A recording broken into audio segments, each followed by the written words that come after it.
giving us pastries for breakfast, and we still had to pay full price to stay here? Like, come on. May I ask where you're going now? We're going to get something to eat. Everything closed across the street. Everything closed. Gas station, shopping mall, everything closed. So what are y'all doing for gas? You all knew this storm was coming, right? So you're going to give us bag lunches, bag breakfast, some pastries? That's so disrespectful. Hola, TikTok. Jamaica. Listen, we're there for extra days because we're stranded. And guess what? No liquor to keep everybody level-headed during the storm. I don't have time for this. We have to pay all this money for all these things and nothing's included. We can't go to the pool, the beach, the bar. This is what I got from the bar. It's slushy. And this is got a curfew. This is jail. This is jail. And some of y'all really wonder why they don't like us in some of these other countries. So we're out here trying to survive Melissa. And this is what they're feeding us, bro. What the f*** is Yo, I'm pissed off. Is this real life? The entitlement is real.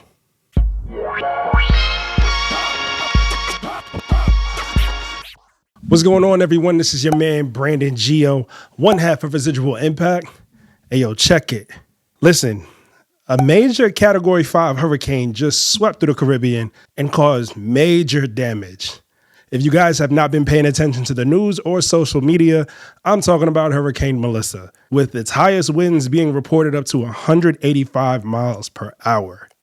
Came in Thursday, and the weather has been fine since all the way up to Saturday, I say. So we've been enjoying our vacation, but we were just waiting on the hurricane.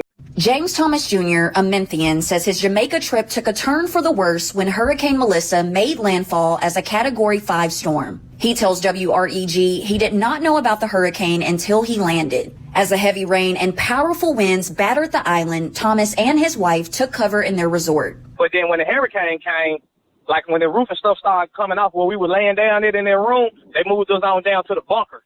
And we stayed down there for like 11, 12 hours until the hurricane blew over last night.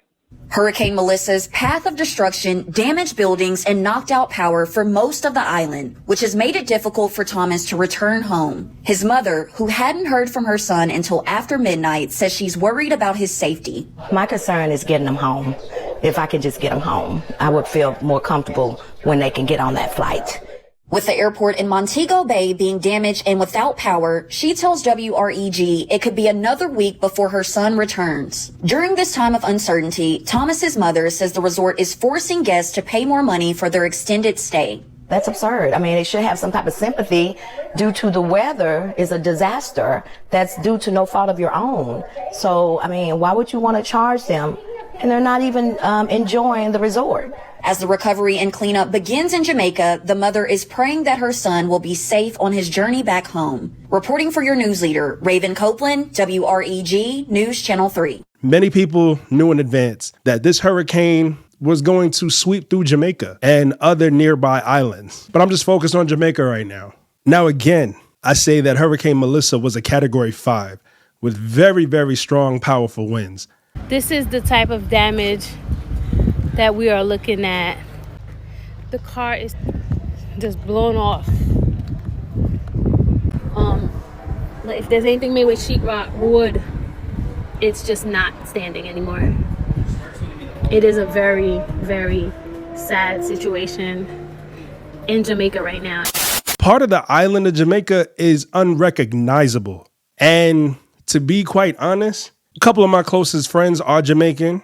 I've asked some of them if they were able to reach out to their family on the island. From what I heard, mostly everybody's okay.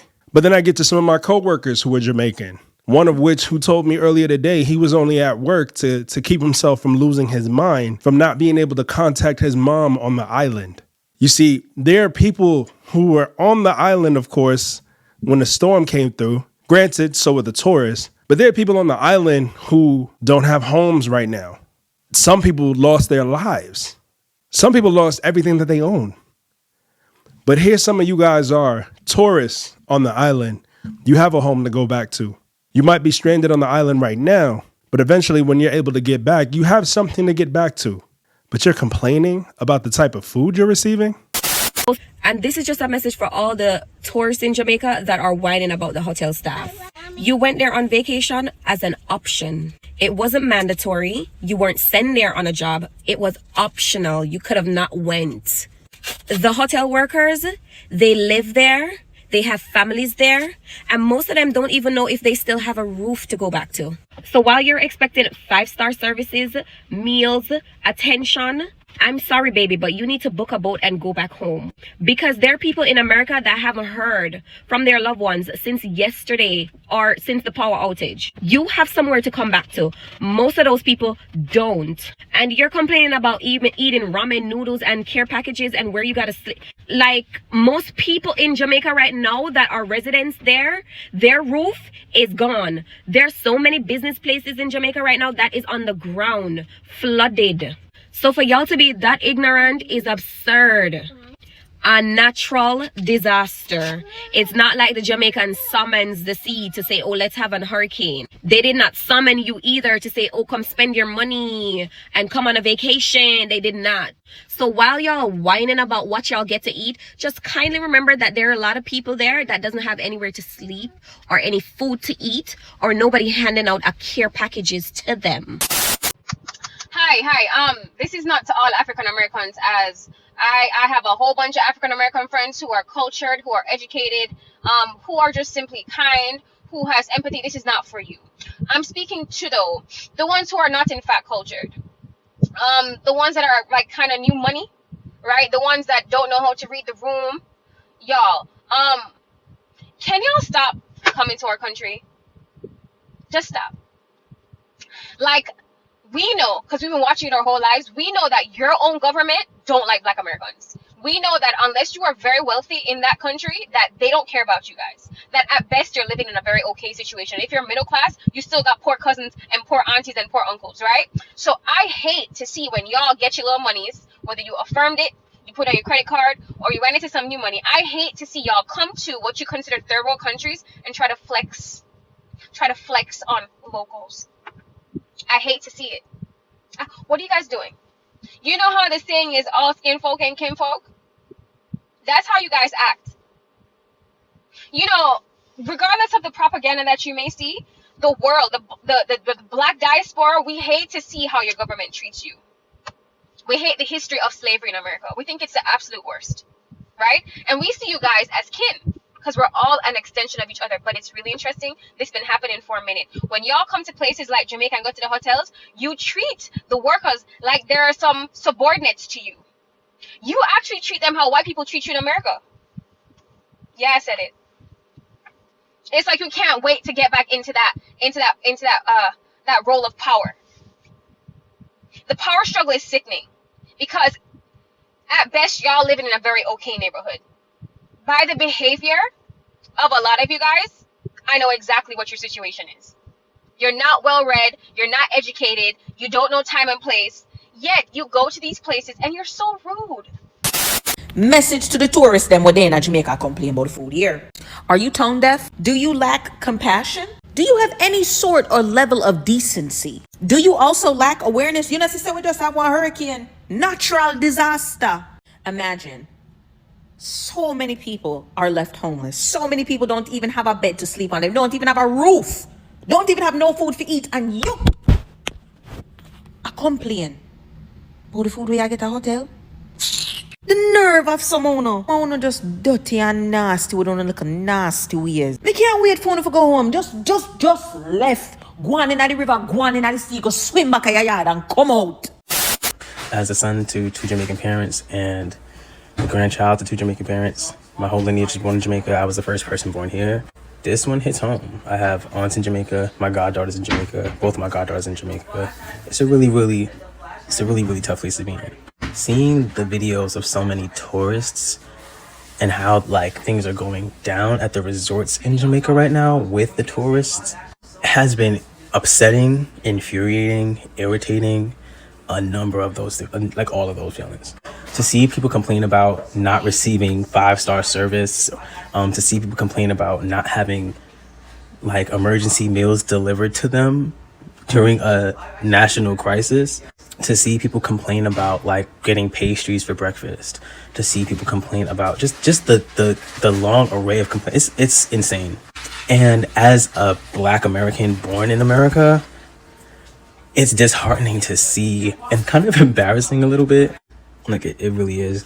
And as a Black American who was raised under Jamaican culture and heritage, because my entire family was Jamaican, it's upsetting. Now, I understand there are tourists who are upset about having to pay, extra nights and extra money to stay at the resorts, and who are like being kicked out if they don't want to pay that extra money. However, let's put our thinking caps on for a second. Put the thinking cap on.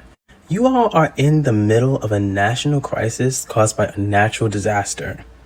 And the people who work on these resorts have now not become your like room service people. Y'all really complain about room service. That's crazy to me.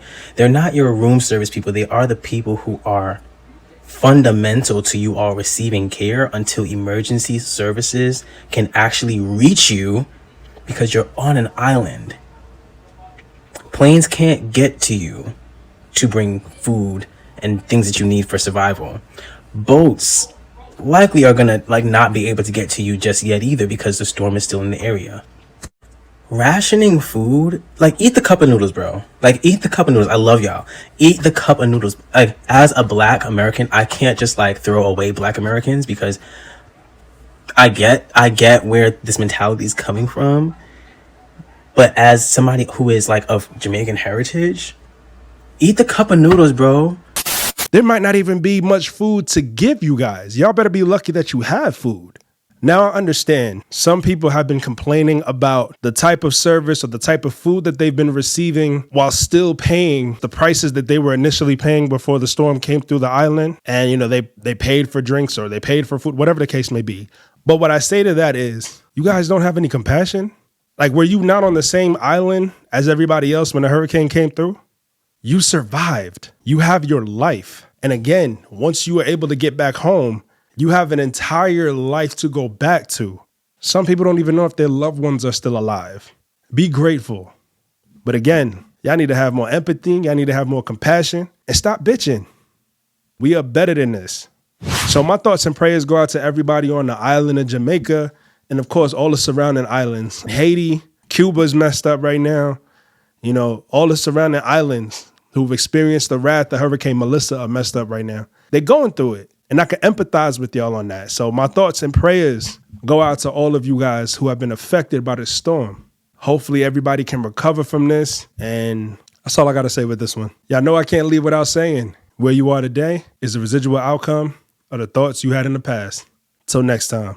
Thank you for watching. Peace.